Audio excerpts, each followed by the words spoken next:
Maka sungguh tidak logis dan tidak pada tempatnya jika kita diciptakan oleh Allah Azza wa Jalla, tetapi kemudian kita malah menyembah selain Allah. Hal ini tentu merupakan suatu kezaliman yang sangat besar, maka ia termasuk dalam kelompok perbuatan syirik akbar, ya.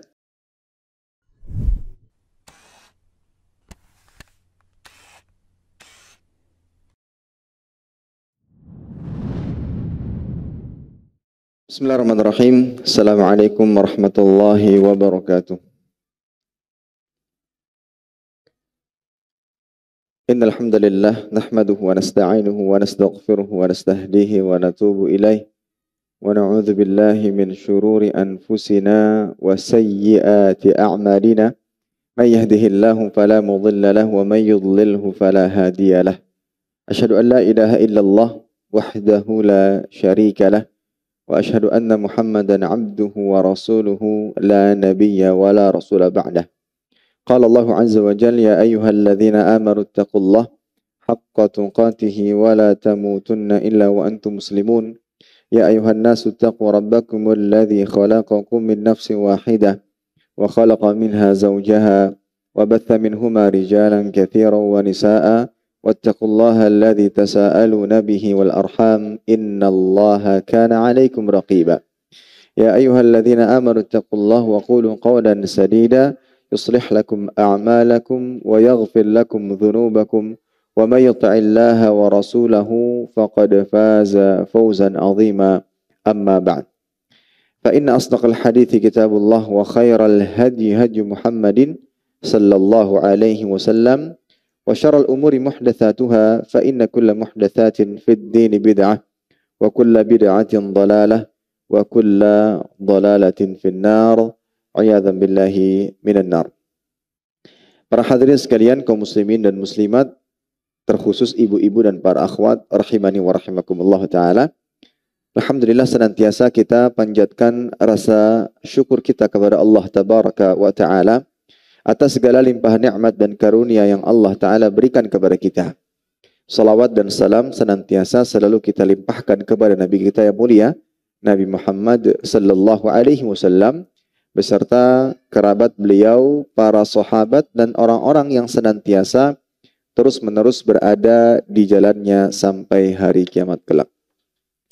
Para hadirin sekalian, kaum muslimin dan muslimat, terkhusus ibu-ibu dan para akhwat rahimani wa rahimakumullah, kembali melanjutkan pembahasan syarah Kitabul Jami' min Bulughil Maram, dari kitab Bulughil Maram.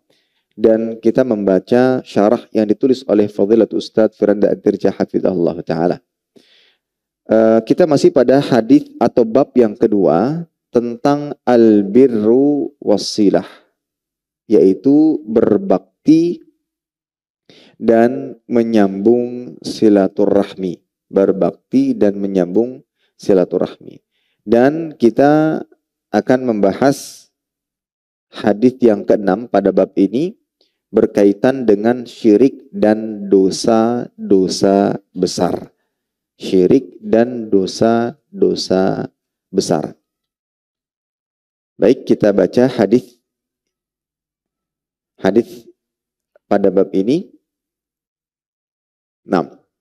Wa 'an Ibnu Mas'ud radhiyallahu anhu qala sa'altu Rasulullah sallallahu alaihi wasallam ayyu dzanbi a'zam qal an taj'ala lillahi niddan wa huwa khalaqaka qultu thumma ay qala an taqtula waladaka khashyata an ya'kula ma'ak qultu thumma ay qala an tuzaniya halilata jarika muttafaqun alaih.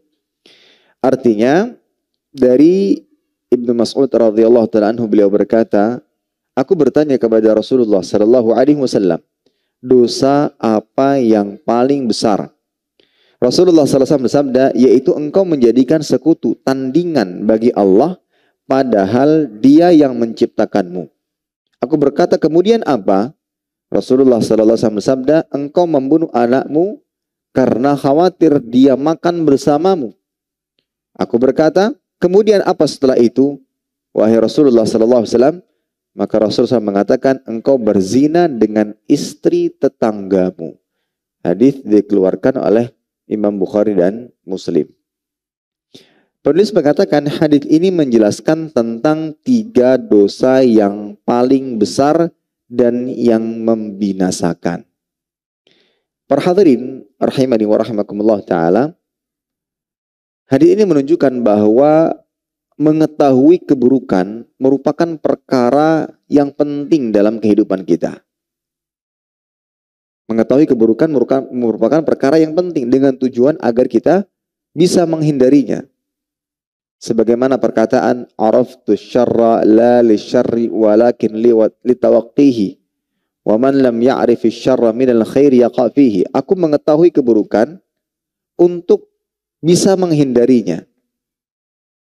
Barang siapa yang tidak bisa membedakan keburukan dan kebaikan, niscaya dia akan terjatuh di dalamnya. Ini menandakan bahwa mengetahui perkara-perkara yang buruk itu penting. Mengetahui perkara-perkara yang tidak baik itu penting.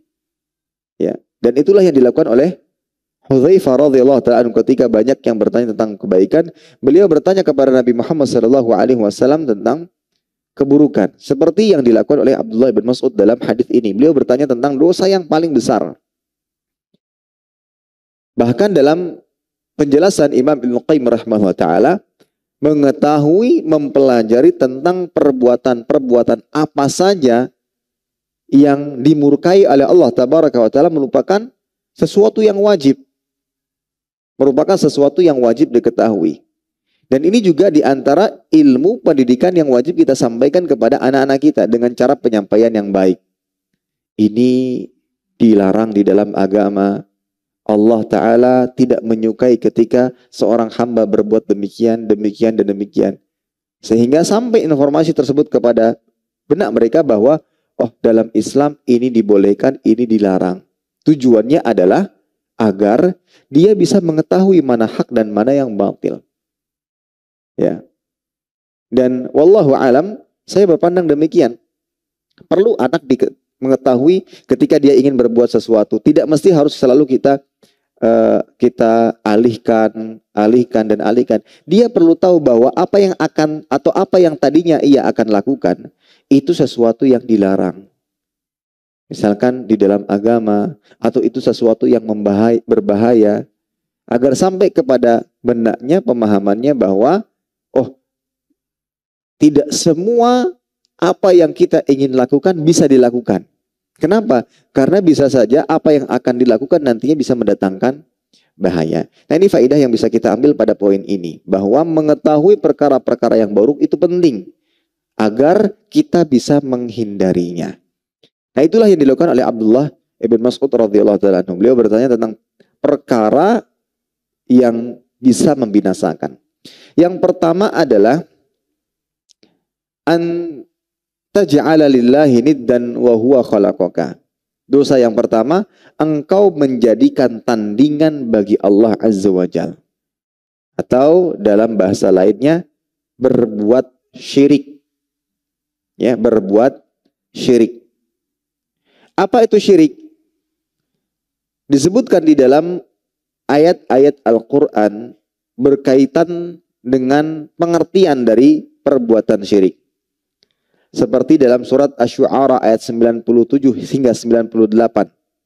Allah Ta'ala mengatakan, Tallahi in kunna lafi dhalalim mubin idh nusawwikum bi rabbil alamin. Demi Allah, sungguh kita dahulu di dunia dalam keadaan tersesat dengan kesesatan yang nyata.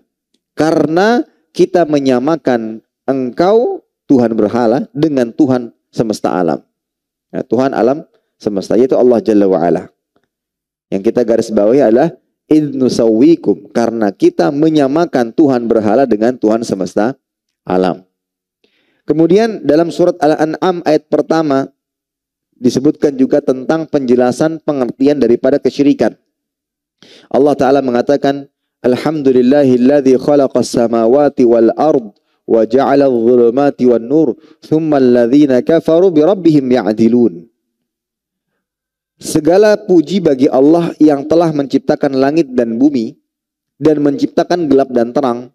Namun orang-orang kafir menyamakan sesuatu dengan Tuhan mereka. Ya, dan ini yang digarisbawahi. Tsummal ladzina kafaru bi rabbihim, dan mereka menyamakan ya Tuhan mereka dengan Allah tabaraka wa taala. Kemudian disebutkan dalam surat Al-An'am ayat 150, Allah taala mengatakan wala tattabi' ahwa alladzina kadzdzabu bi ayatina walladzina la yu'minuna bil akhirah wa hum bi rabbihim ya'dilun. Janganlah kamu mengikuti hawa nafsu orang-orang yang mendustakan ayat-ayat kami dan orang-orang yang tidak beriman kepada akhirat sedang mereka menyamakan sesuatu dengan Tuhan mereka. Nah, berdasarkan ayat-ayat di atas, yang pertama surat Asy-Syu'ara ayat 97 hingga 98. Kedua, surat Al-An'am ayat pertama. Ketiga, surat Al-An'am ayat 150. Kemudian para ulama memberikan definisi secara spesifik terkait kesyirikan. Yang mana syirik adalah taswiyatu ghairillah billah fi syai'in min khasaisillah.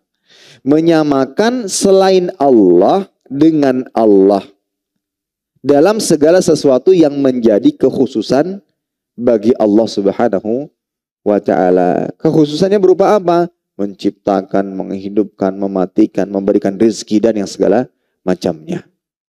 Kekhususan bagi Allah tabaraka wa ta'ala, disembah, diibadahi. Ini kekhususan bagi Allah tabaraka wa ta'ala, sehingga apabila ada yang menyamakan kekhususan tersebut kepada selain Allah tabaraka wa ta'ala, maka dia telah melakukan perbuatan kesyirikan. Itulah definisi pengertian daripada kesyirikan. Taswiyatu ghairillah billah fi syai'in min khasaisillah. Baik, kembali kepada hadis. Dosa besar yang pertama yang disebutkan oleh Nabi sallallahu alaihi wasallam, antaj'ala lillahi niddan wa huwa khalaqaka. Engkau menjadikan sekutu bagi Allah padahal Allah taala menciptakanmu. Penulis mengatakan ini merupakan syirik besar. Allah azza wa jalla adalah pencipta seluruh alam semesta termasuk diri kita. Karena Allah yang menciptakan alam semesta termasuk diri kita, maka dia pula lah satu-satunya yang berhak untuk disembah. Maka sungguh tidak logis dan tidak pada tempatnya jika kita diciptakan oleh Allah Azza wa Jalla, tetapi kemudian kita malah menyembah selain Allah. Hal ini tentu merupakan suatu kezaliman yang sangat besar, maka ia termasuk dalam kelompok perbuatan syirik akbar. Ya, inna syirka la zulmun azim. Kesyirikan merupakan kezaliman yang sangat besar. Dia meletakkan sesuatu tidak pada tempatnya, yaitu dia meletakkan penghambaan diri, peribadatan tidak pada tempatnya, yang semestinya harus ditujukan kepada Allah tabaraka wa ta'ala, hanya saja dia tujukan kepada selainnya. Wal'iyadzubillah. Ini merupakan kesyirikan yang besar.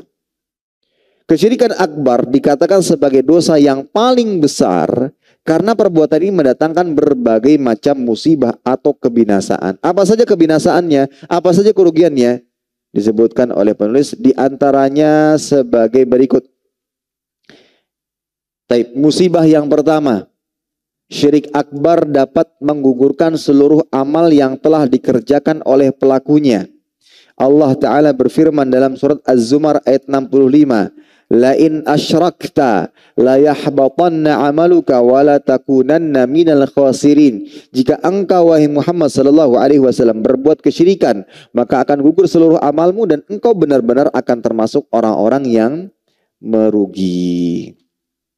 Perhatikan kata penulis, khitab firman Allah Ta'ala ini ditujukan kepada Rasulullah sallallahu alaihi wasallam. Nabi Muhammad sallallahu alaihi wasallam jika berbuat demikian, yaitu kesyirikan, maka seluruh amalnya akan terhapus semua.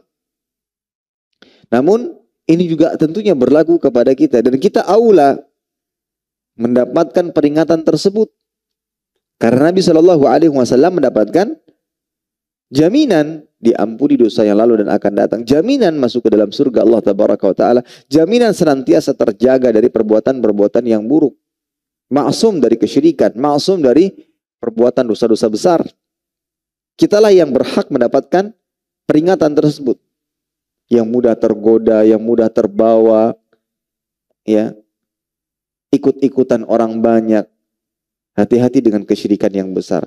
Kesyirikan yang besar ini yang akan menghancurkan dan menghapus semua amal ibadah yang selama ini telah dikerjakan.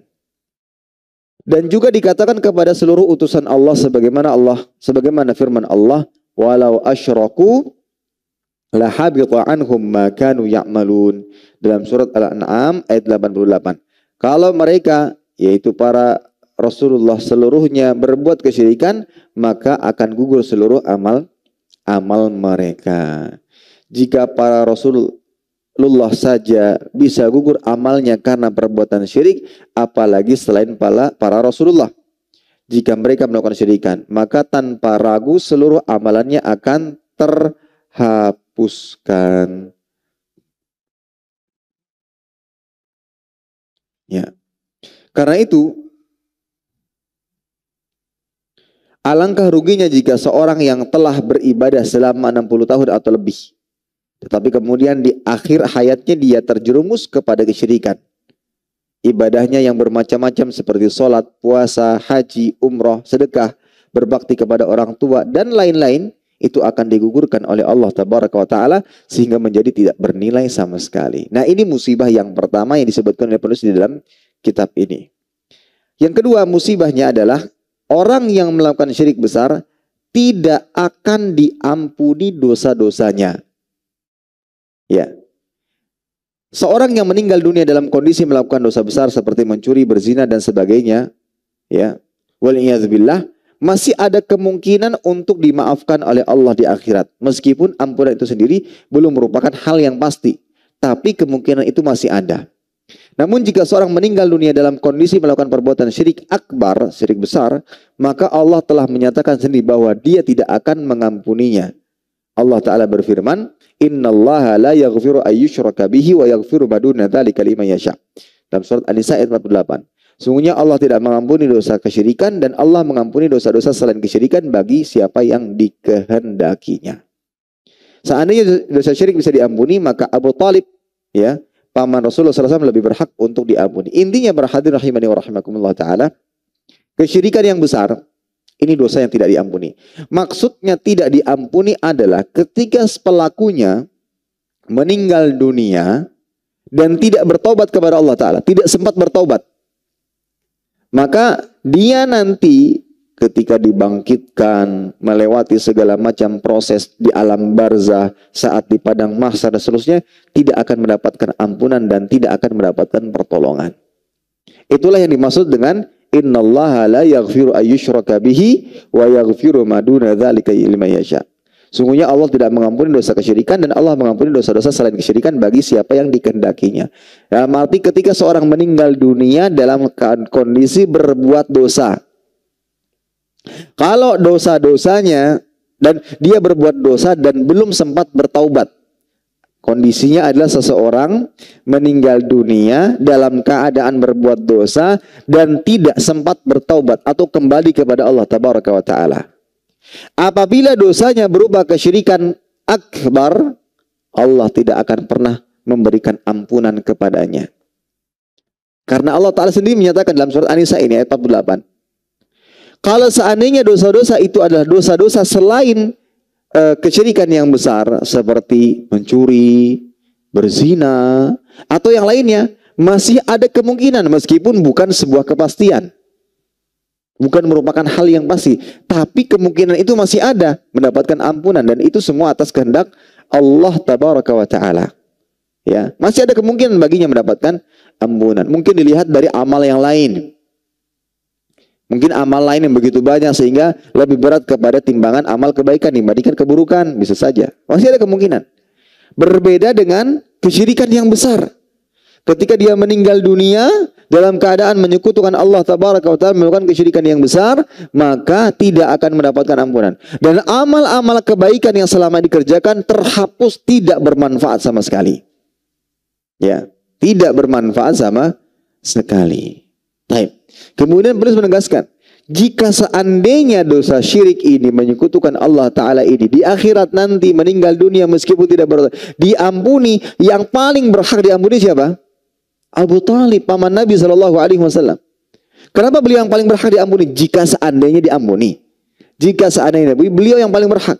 Kenapa? Penulis mengatakan karena Abu Talib adalah orang yang senantiasa membela dakwah Rasulullah sallallahu alaihi wasallam sejak beliau berdakwah. Bahkan Abu Talib rela mati untuk membela keponakannya yaitu Rasulullah sallallahu alaihi wasallam. Ya. Kontribusinya dalam dakwah tersebarnya dakwah Islam begitu besar.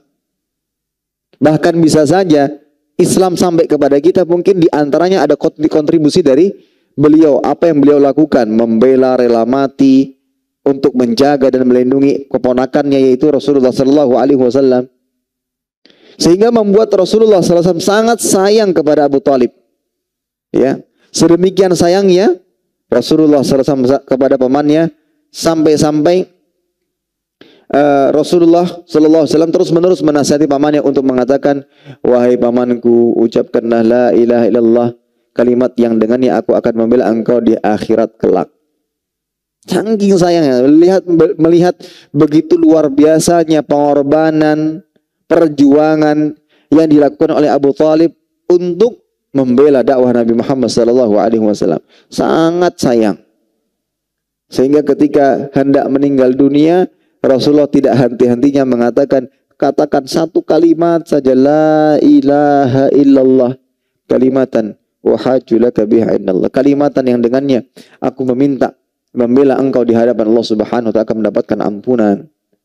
Ternyata apa yang terjadi?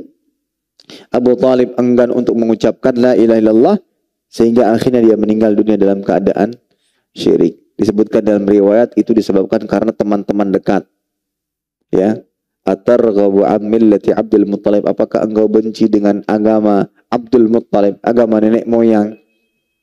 Ya, apakah engkau benci? Apakah akhirnya karena pengaruh-pengaruh tersebut yang membuat beliau tidak mengucapkan apa yang disampaikan oleh Rasulullah sallallahu alaihi wasallam, akhirnya meninggal dunia dalam keadaan tersebut. Ini yang membuat Rasulullah SAW begitu sedih. Begitu sedih-sedihnya karena meninggal orang yang disayang dalam keadaan kesyirikan. Maka langsung Nabi SAW memohon ampunan bagi pamannya. Saking cintanya, saking sedihnya. Bukan hanya sekedar sedih ketika ditinggal meninggal oleh pamannya. Bukan itu saja. Kesedihan yang jauh lebih mendalam, yang lebih menyakitkan adalah meninggal dalam keadaan menyekutukan Allah, berbuat syirik. Kalau seandainya meninggal di atas keimanan, di atas tauhid, mudah-mudahan ketika keimanan senantiasa terjaga, kelak pada hari kiamat akan dipertemukan kembali. Namun kalau meninggal tidak meninggal dengan menyekutukan Allah, maka akan dilemparkan ke dalam neraka. Rasulullah sentak langsung berdoa memohon ampun bagi pamannya kepada Allah tabaraka wa taala, namun Allah menegur beliau dengan firman-Nya, "Maka lin nabi walladzina amanu ayyastaghfiru lil musyrikin walau kanu uli qurba min ba'di ma tabayyana lahum annahum ashabul jahim." Tidak pantas bagi Rasulullah dan tidak pantas bagi orang yang beriman untuk memohon ampun kepada Allah bagi orang-orang musyrik, meskipun orang-orang musyrik itu adalah kaum kerabat. Sudah jelas bagi mereka bahwasanya orang-orang musyrik itu adalah penghuni neraka jahanam. Maka lihatlah, meskipun jasa Abu Talib sedemikian besarnya terhadap Islam, namun Allah tidak memberikan ampunan kepadanya, maka bagaimana dengan selainnya? Oleh karenanya seorang yang meninggal dalam keadaan musyrik tidak ada kemungkinan baginya untuk diampuni oleh Allah Azza wa Jalla di akhirat kelak, karena dia telah melakukan dosa yang sangat besar. Dosa-dosa selain seperti zina, merampok, membunuh, durhaka kepada orang tua, atau semua berkaitan dengan hak hamba berbeda dengan syirik. Syirik adalah berkaitan dengan hak Allah. Seharusnya hanya Allah yang diibadahi karena Allah lah yang menciptakan dia dan seluruh alam semesta ini. Jika seorang hamba selain beribadah kepada Allah, juga beribadah kepada selain Allah, beribadah kepada semua makhluk, maka ini termasuk dosa yang paling besar dan tidak diampuni oleh Allah. Ini musibah yang kedua di balik kesyirikan yang besar adalah tidak mendapatkan ampunan. Musibah yang ketiga adalah orang yang meninggal dalam kondisi syirik akbar mustahil akan masuk ke dalam surga. Kalau tidak dapat ampunan, ya pastinya tidak akan masuk ke dalam surga. Orang yang meninggal dalam kondisi belum bertaubat dari syirik akbar akan kekal dalam neraka jahanam selama-lamanya. Hal ini berdasarkan firman Allah Azza wa Jalla, "Innahu may yusyrik billah faqad harramallahu alaihi al-jannah wa ma'wahu an-nar wa ma lidh-dhalimin min ansar." Sesungguhnya orang yang berbuat kesyirikan maka pasti Allah mengharamkan baginya surga dan tempat kembalinya adalah neraka jahanam. Tidaklah ada bagi orang-orang zalim itu seorang penolong pun. Oleh karenanya orang musyrik tidak akan masuk surga kecuali kalau onta bisa dimasukkan ke dalam lubang jarum. Kita memasukkan benang saja ke jarum itu luar biasa sulitnya.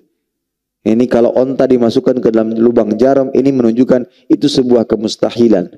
Allah Ta'ala mengatakan dalam surah Al-A'raf ayat 40, "Innal ladzina kadzdzabu bi ayatina wastakbaru anha la tufattahu lahum abwabus sama wa la yadkhulunal jannata hatta yalijal jamal fi sammil khiyat." Sesungguhnya orang-orang yang mendustakan ayat-ayat kami dan sombong terhadap ayat-ayat kami, sekali-kali tidak akan dibukakan bagi mereka pintu-pintu langit, dan mereka tidak akan masuk surga, ke dalam surga, sampai unta yang begitu besar bisa dimasukkan ke dalam lubang jarum. Ini merupakan kemustahilan. Oleh sebab itu orang yang meninggal dalam kondisi sebagai pelaku syirikan akbar tidak akan diampuni oleh Allah. Seluruh agamalannya sia-sia dan tidak akan dimasukkan dalam surga. Semoga Allah melindungi kita dari dosa-dosa kesyirikan. Ini bisa dikatakan dosa yang paling harus dimusuhi dan berusaha kita berantas, ya. Tentunya dengan dakwah yang penuh dengan hikmah, dengan baik. Ketika ada di tengah keluarga kita, waliyadzubillah, yang berbuat demikian, kita berusaha sampai titik darah penghabisan untuk bisa mengajaknya kepada tauhid. Baik, itu dosa yang membinasakan yang pertama, yaitu kesyirikan. Dosa yang kedua adalah antaqtula waladaka khasyata ayyakula ma'ak. Membunuh anak karena takut akan mengurangi rezeki.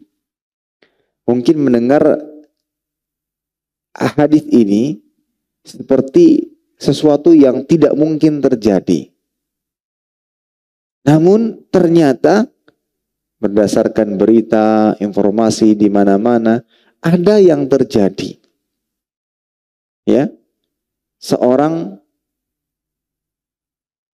Ada seorang tua yang rela membunuh anaknya karena dikhawatirkan anaknya tidak bisa, atau bahkan dikhawatirkan anaknya mengurangi rezekinya.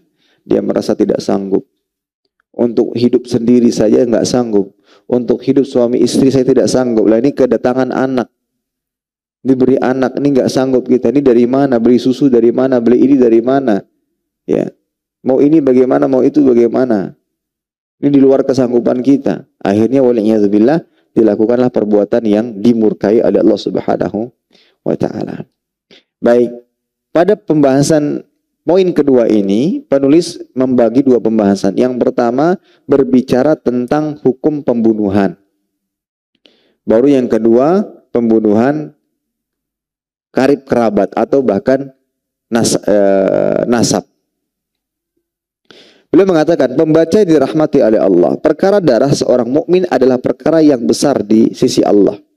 Banyak hadis mengingatkan akan bahaya dosa membunuh orang lain. Di antaranya seperti sabda Rasulullah SAW berikut, la yazalul mu'min fi fushatin min dinihi ma lam yusib daman harama.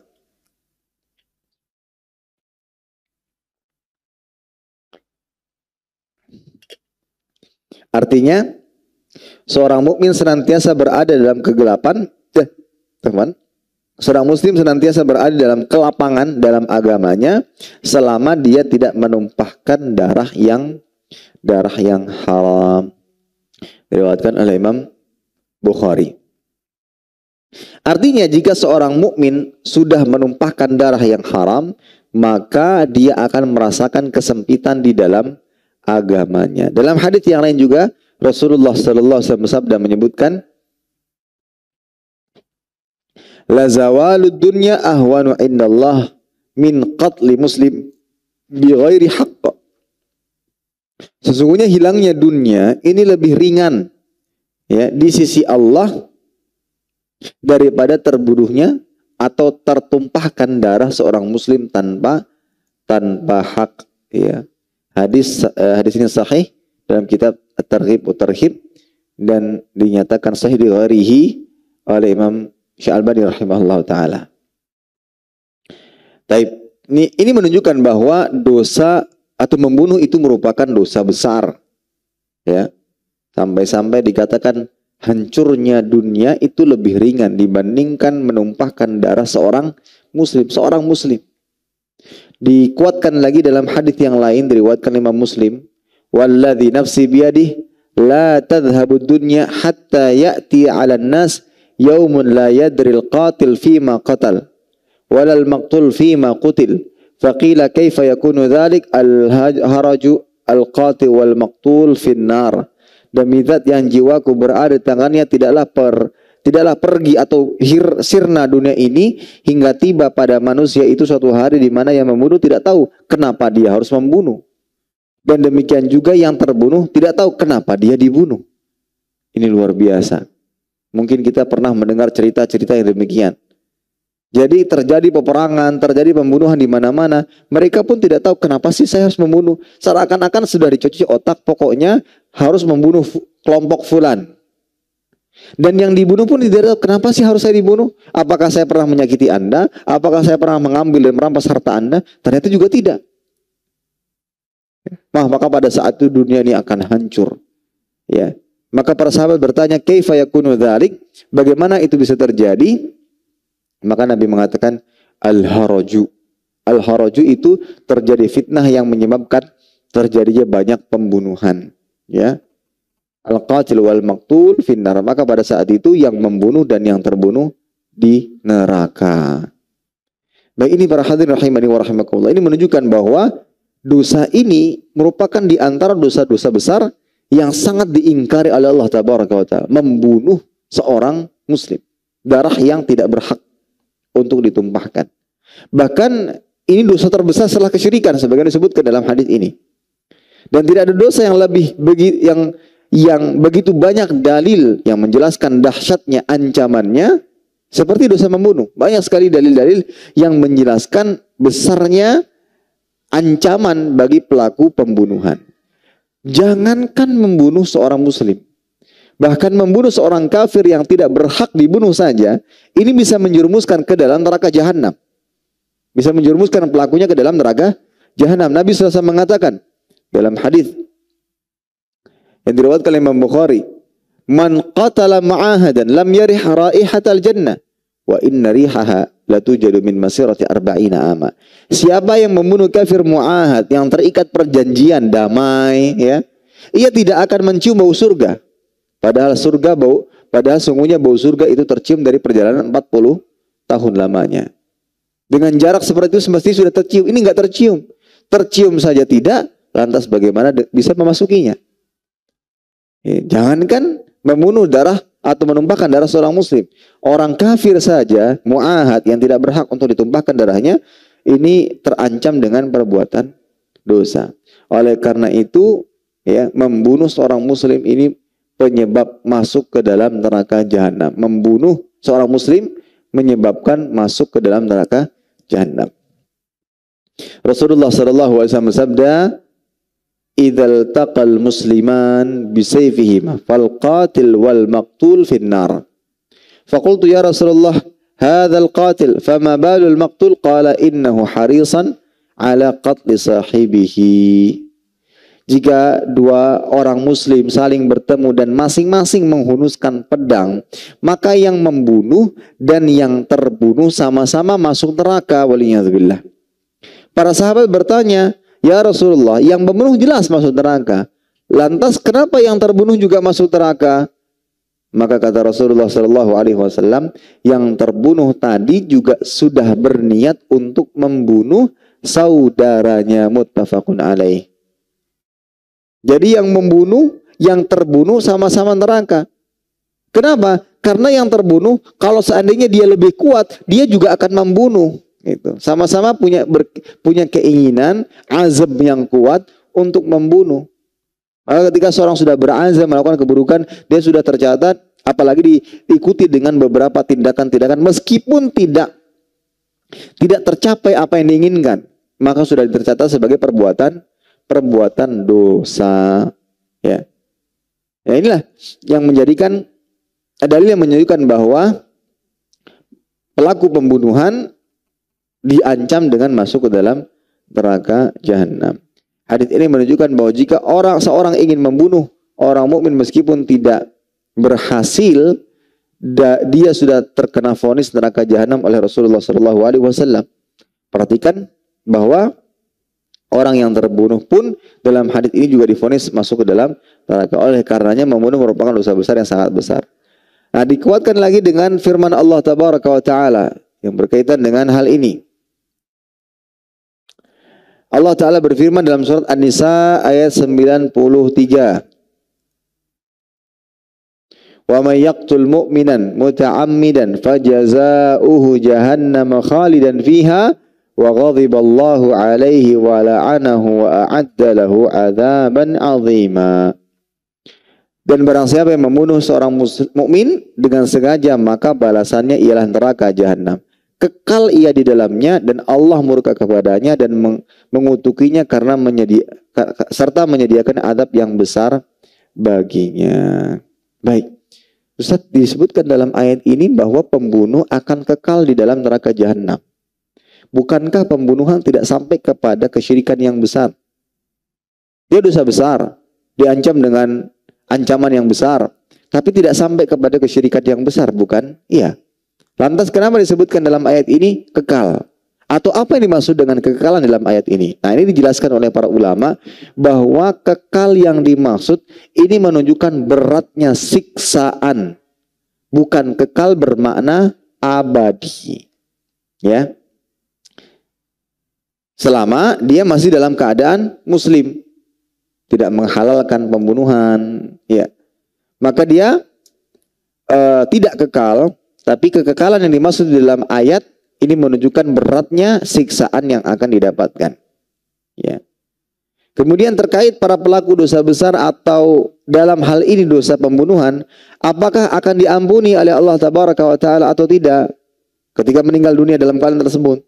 Maka jawabannya menurut Ahlussunnah wal Jamaah berbeda pendapat dengan mazhab Khawarij atau Mu'tazilah, bahwa pelaku dosa besar bisa mendapatkan ampunan. Ya, sesuai dengan kehendak Allah Subhanahu wa Ta'ala. Karena kekekalan yang dimaksud dalam ayat itu bukan kekal selama-lamanya atau abadi. Tetapi ini menunjukkan atau sebagai yang menjelaskan tentang beratnya siksaan dan azab yang akan dirasakan oleh pelakunya. Nah, kenapa ini bisa dikatakan? Karena dalil-dalil menunjukkan bahwa dosa-dosa selain kesyirikan mendapatkan ampunan. Ada kemungkinan mendapatkan ampunan. Dosa-dosa selain kesyirikan ada kemungkinan mendapatkan ampunan. Berbeda dengan syirik. Meninggal dunia dalam keadaan syirik tidak bertobat maka tidak diampuni. Tapi kalau dosa-dosa yang lain bisa mendapatkan ampunan. Ya, bisa mendapatkan ampunan. Seperti Allah mengatakan, "Innallaha la yaghfiru ayyushraka bihi wa yaghfiru ma duna dzalika liman yasha." Sungguhnya Allah tidak akan mengampuni dosa syirik dan mengampuni segala dosa di bawah dosa syirik, termasuk di dalamnya adalah membunuh. Jadi berdasarkan ayat ini bukan kekal abadi maksudnya, tapi menunjukkan beratnya siksaannya. Baik, begitu pula disebutkan dalam surat yang lain, surat Al-Furqan ayat 68 hingga 71. Allah Ta'ala mengatakan, وَالَّذِينَ لَا يَدْعُونَ مَعَ اللَّهِ إِلَهًا آخَرَ وَلَا يَقْتُلُونَ النَّفْسَ الَّتِي حَرَّمَ اللَّهُ إِلَّا بِالْحَقِّ وَلَا يَزْنُونَ وَمَنْ يَفْعَلْ ذَلِكَ يَلْقَ أَثَامًا يُضَاعَفْ لَهُ الْعَذَابُ يَوْمَ الْقِيَامَةِ وَيَخْلُدْ فِيهِ مُهَانًا إِلَّا مَنْ تَابَ وَآمَنَ وَعَمِلَ صَالِحًا فَأُولَئِكَ يُبَدِّلُ اللَّهُ سَيِّئَاتِهِمْ حَسَنَاتٍ وَكَانَ اللَّهُ غَفُورًا رَحِيمًا وَمَنْ تَابَ وَعَمِلَ صَالِحًا فَإِنَّهُ يَتُوبُ إِلَى اللَّهِ مَتَابًا. Artinya, dan orang-orang yang tidak menyembah Tuhan yang lain beserta Allah dan tidak membunuh jiwa yang diharamkan Allah kecuali dengan alasan yang benar, dan tidak berzina, barang siapa yang melakukan demikian itu niscaya dia mendapatkan pembalasan dosanya, yakni akan dilipat gandakan azab untuknya pada hari kiamat, dan dia akan kekal di dalam azab itu dalam keadaan terhina, kecuali orang-orang yang bertaubat, beriman dan beramal saleh, maka kejahatan mereka diganti dengan kebajikan, dan Allah Maha Pengampun lagi Maha Penyayang. Dan orang-orang yang bertaubat dan mengerjakan amal saleh, maka sesungguhnya dia bertobat kepada Allah dengan taubat yang sebenar-benarnya. Nah, ini menunjukkan bahwa Allah mengampuni seorang muslim yang berbuat kesalahan selain dosa syirik atas kehendak dan ketetapan Allah Subhanahu wa taala. Baik, lantas bagaimana dengan perkataan Ibnu Abbas dari Imam Ad-Dhahhak dan ulama yang lainnya yang mereka berpendapat bahwa tidak ada taubat bagi pelaku dosa pembunuhan yang dengan sengaja? Ya, maka kita jawab, pendapat itu dijelaskan oleh para ulama bahwa ia bagian dari ancaman yang sangat tegas kepada pelaku tersebut. Atau beliau Ibnu Abbas dan Ad-Dhahhak menjelaskan hal tersebut ditujukan kepada mereka yang menghalalkan pembunuhan. Itu tercela, dia melakukan dan menghalalkannya, maka ini menyebabkan dia keluar dari keislaman karena berbuat kekufuran, menghalalkan apa yang Allah Taala haramkan. Tidak jelas, tidak boleh. Ya, itulah yang dimaksud oleh Ibnu Abbas radhiyallahu taala atau Ad-Dhahhak. Baik. Nah, setelah mengetahui besarnya dosa membunuh, lebih besar lagi apabila yang dibunuh adalah kerabat. Penulis mengatakan lebih besar dosanya lagi apabila yang dibunuh adalah kerabat. Karena dengan kerabat seharusnya menyambung silaturahim, bukan malah memutuskannya. Di antara bentuk pemutusan silaturahim yang sangat besar adalah melukai dan memukul saudaranya, apalagi sampai membunuh saudaranya. Maka yang demikian itu adalah bentuk pemutus silaturahim yang paling puncak dan dosanya sangat besar. Apalagi jika kerabat yang dibunuh itu adalah anak sendiri. Sebagaimana dalam hadis ini, maka ini adalah tindakan pembunuhan yang sangat berbahaya. Rasulullah SAW bersabda, "Antaqtula waladaka khasyata ayyakula ma'ak." Engkau membunuh anakmu karena engkau khawatir dia ikut makan bersamamu. Masya Allah. Jadi karena khawatir menghabiskan jatah kita, jatah orang tua, akhirnya orang tua membunuh anaknya, waliyadzubillah. Sungguh-sungguh sangat keji perbuatan tersebut. Ya, ini adalah bentuk penumpahan darah orang yang tidak berdosa. Apa dosa anak-anak? Jika membunuh orang dewasa yang bisa jadi memiliki kesalahan dan dosa saja sudah merupakan dosa yang sangat besar dan diancam dengan neraka jahanam, apalagi jika membunuh anak-anak yang tidak berdosa, tentu saja dosanya jauh lebih besar. Membunuh seorang anak karena khawatir anaknya tersebut akan ikut makan bersama orang tuanya, artinya dengan alasan anak tersebut akan menjadi beban ekonomi. Orang tua merupakan bentuk mengumpulkan suudzon, berburuk sangka kepada Allah, seolah Allah tidak mampu memberikan rezeki kepada makhluk ciptaannya. Padahal Allah Ta'ala menyebutkan dalam Al-Quran, wala taqtulu awladakum khasyata imlaq nahnu narzukuhum wa iyyakum inna qatlahum kana khita'an kabira. Dan janganlah kalian membunuh anak-anak kalian karena khawatir kemiskinan. Kamilah yang akan memberi rezeki kepada mereka dan kepada kalian. Sesungguhnya membunuh mereka anak-anak adalah dosa besar. Jadi ada jemaah yang alhamdulillah Allah Ta'ala berikan karunia anak sebanyak awalnya 10. Kemudian anaknya ini yang paling kecil baru bisa jalan, istrinya hamil lagi. Itu rezeki, alhamdulillah. Dan alhamdulillah Allah Tabaraka wa Ta'ala mudahkan urusannya, bisnisnya, sehingga mampu untuk bisa menghidupi anak-anaknya. Ya. Tentunya ini semua penyebab utamanya ya tadi, karena dia tidak memahami konsep rezeki yang Allah Ta'ala tetapkan. Dia merasa rezeki itu dengan usaha. Ketika ada nambah anggota keluarga, nikah. Wah, nikah ini menjadi beban. Ketika nambah anak, jadi beban. tambah anak lagi, tambah beban. Ini mengurangi dan mengurangi. Ini penyebabnya karena ya tidak memahami konsep rizki, atau mungkin tidak bertauhid dan tidak meyakini ketetapan Allah Ta'ala yang terbaik. Akhirnya sampai rela melakukan tindakan-tindakan yang tidak benar. Seperti ketika ada yang mendapati seorang bayi tergeletak di pinggir jalan, alhamdulillah masih hidup. Kalau seandainya dimakan binatang buas bagaimana? Ada lagi orang tua yang meletakkan di depan rumah orang lain, di halaman orang lain, agar dengan tujuan bisa diurus dan bisa dirawat. Dia berlepas tangan, ini dosa. Ya, merasa karena dia tidak bisa memberikan apa-apa, padahal Allah Ta'ala yang menentukan semuanya. Ada beberapa konsep rezeki yang harus difahami baik-baik.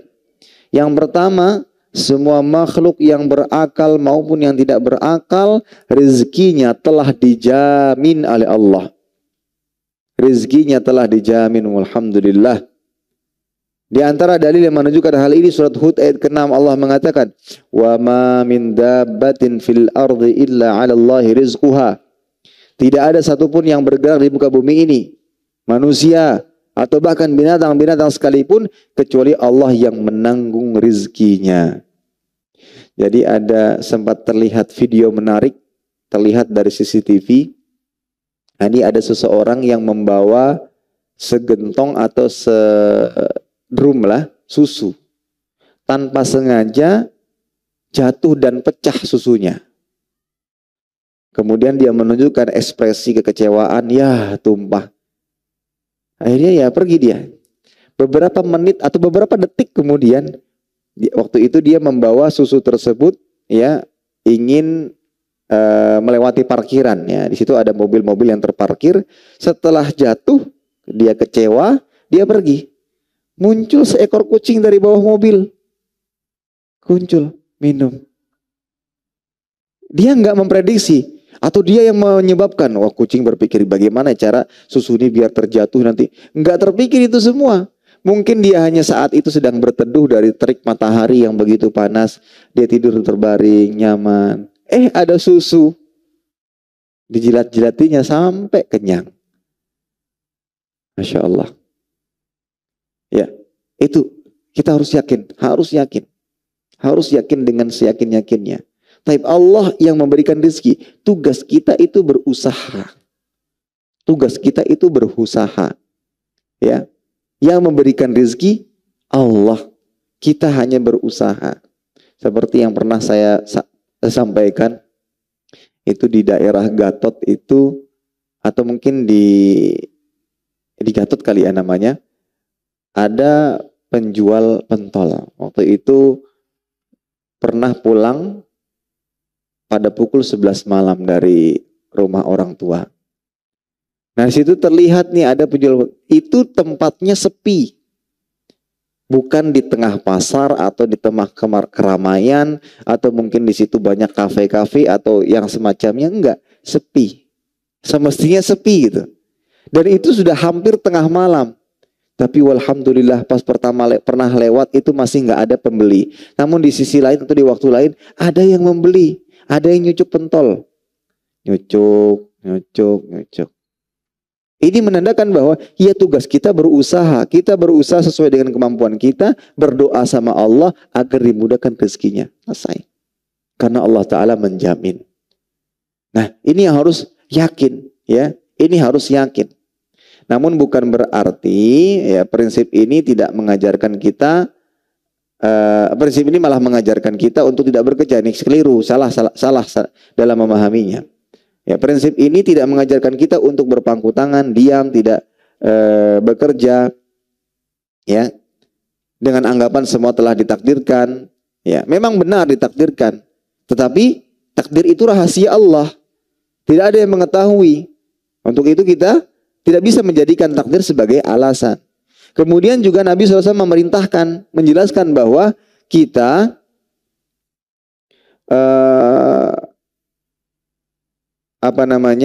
kita harus berikhtiar, bertawakal serta berikhtiar. Lau annakum tatawakkaluna 'ala Allah haqqa tawakkuli la razaqakum kama yarzuqut thair. Ya, seandainya kalian bertawakal kepada Allah dengan sebenar-benarnya takwakal, niscaya Allah akan memberikan rezeki kepada kalian. Diberikan contoh sebagaimana dia memberikan rezeki kepada seekor burung. Taghdu khimasan wa taruhu bitana. Pagi hari kerja cari makan dalam keadaan lapar, pulang dalam keadaan kenyang. Ya, jadi bukan berarti ya sudah kan rezeki sudah dijamin, jadi nggak perlu apa-apa. Ini keliru. Tetap berusaha. Tapi tetap harus yakin bahwa Allah menjamin. Dapatnya hari sekian itulah rezeki kita. Dapatnya besok sekian itulah rezeki kita. Baik. Kemudian yang kedua, yang harus diyakini, setiap jiwa tidak akan mati sampai dia menghabiskan jatah rezekinya yang telah dijamin dan ditetapkan oleh Allah Tabaraka wa Ta'ala. Rasulullah SAW bersabda, Ayyuhan nas, inna ahadakum la yamuta hatta yastakmila rizqah. Fala tastabti'ur rizqa. Ittaqullah ayyuhan nas wa ajmilut talab fit talab. Khudhu ma halla wa da'u ma harum. Wahai sekalian manusia, sungguhnya kalian tidak akan mati sampai sempurna jatah rizkinya. Karena itu jangan kalian merasa rezeki kalian terlambat. Dan bertakwalah kepada Allah, wahai sekalian manusia. Carilah rizki dengan baik. Ambil yang halal dan tinggalkan yang haram. Cari dengan rizki dengan cara yang baik. Ya, cari rizki dengan cara yang baik. Dan jangan pernah ragu, jangan pernah ada keraguan dalam hati. Allah yang menjamin rezeki kita. Apa yang didapatkan itulah rezeki yang sebenarnya. Oleh karena itu setelah mengetahui konsep ini, apa yang harus kita lakukan? Ya, bukan malah waliyadzubillah seperti yang disebutkan dalam hadis sampai membunuh waliyadzubillah. Tapi yang dilakukan ya kerja. Ya. Sampai ada cerita dia ini nikah muda. Banyak orang-orang yang meragukan, nanti bisa bertahan enggak? Bisa bertahan apa tidak?